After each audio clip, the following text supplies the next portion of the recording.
kept, silent from all of us. After watching this movie, the question that I have for you guys is that what is the ideology and the mindset that these people have for, converting those innocent women and bringing them into their trap? Also, how are you guys prepared for the negative response that would be coming forward to you in the name of secularism in this country?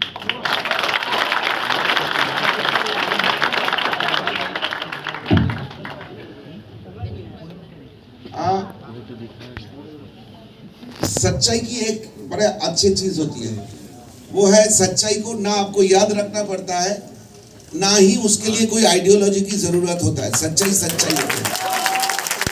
अगर हमें झूठ बोलना होता तो हमने RTI file नहीं करते, हमें कोई भी एक आर्बिट्ररी नंबर लिख देते, लेकिन हमने किए नहीं। हमने उसको क्रॉस चेक करने की कोशिश की थी। बी, हमारी आइडियोलॉजी, हमारी देश है, हमारी देश की जनता है, हम ओनली रिस्पॉन्सिबल है इस देश की 150 करोड़ लोगों के लिए। और उसके अलावा अगर कोई आइडियोलॉजी के साथ कोई हम नहीं करेंगे, हम लड़ाई नहीं करेंगे किसी के साथ, लेकिन हमारी लड़ाई में अगर कोई सामने आए तो जवाब तो देना पड़ेगा ना। देखिए, सबसे इम्पोर्टेंट बात क्या है कि हम डेमोक्रेसी है, और डेमोक्रेसी में किसी को हमसे विरोध करने का भी पूरा हक है। तो ऐसे कोई भी लोग हों जिनको ये लगता है कि हम फिल्म में कुछ गलत दिखा रहे हैं, उनको अपना विरोध करने का पूरा हक है, और हम विरोध का जवाब देंगे इन अ डेमोक्रेटिक वे। ये हमारी स्टाइल है। हम किसी के विरोध को दबाना नहीं चाहते या उसे डिस्क्रेडिट नहीं करना चाहते। मुझे ऐसा लगता है कि उन लोगों में भी इतनी हिम्मत होनी चाहिए कि फिल्म को डिस्क्रेडिट करने की बजाय देखें फिल्म को और फिर हमसे सवाल जवाब करें। मॉम और ग्रैनी मलयालीज है, एंड मैं खुद एक हिंदू लड़की हूँ,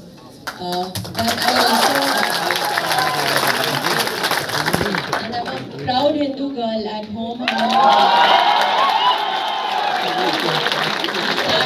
Every day with Shiva Tandav Stotram, then I do Mahishasura Mardini Stotram, and then we begin the rest of our day. Of course, I did have strong feelings for a lot of things. I think जो आप सब देखते हैं वो character में भी उसका faith strong नहीं था और अपने आप पे कॉन्फिडेंस नहीं था। जब आप अपने आप पे आपका कॉन्फिडेंस नहीं है तो कोई भी आपकी सेल्फ एस्टीम को बहुत लो कर सकता है और फिर आपके माइंड के अंदर आ सकता है, एंड फिर आप लड़खड़ा जाओगे। यू वोंट नो कि क्या सच है क्या गलत है, और आप बहक जाओगे फिर। सो आई थिंक ये हुआ हमारे कैरेक्टर के साथ, and that's something for everyone to learn, girls boys, everyone of every religion caste sect, to learn कि जो भी आपका फेथ है वो स्ट्रॉन्ग रखो।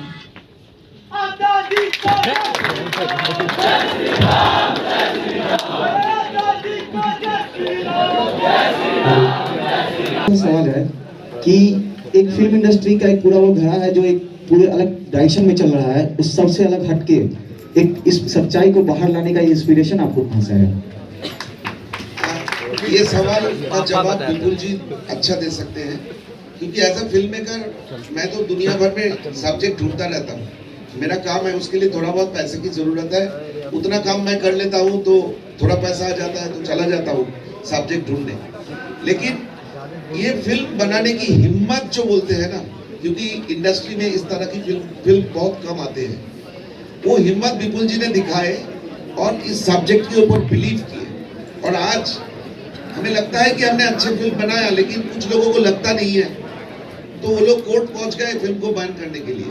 तो सबसे बड़ा सदमा विपुल जी को लगना चाहिए, लेकिन इंटरेस्टिंगली उनको सदमा नहीं पहुंचा। उन्होंने अभी यही मतलब हमारी टीम और की यही सबसे खूबियां है कि हमने हमारे कैरियर के बारे में नहीं सोचा।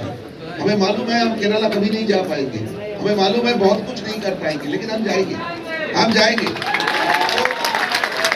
तो मुझे लगता है ये जो इंस्पिरेशन की सवाल आपने पूछा, ये विपुल जी बेटर बोल पाएंगे।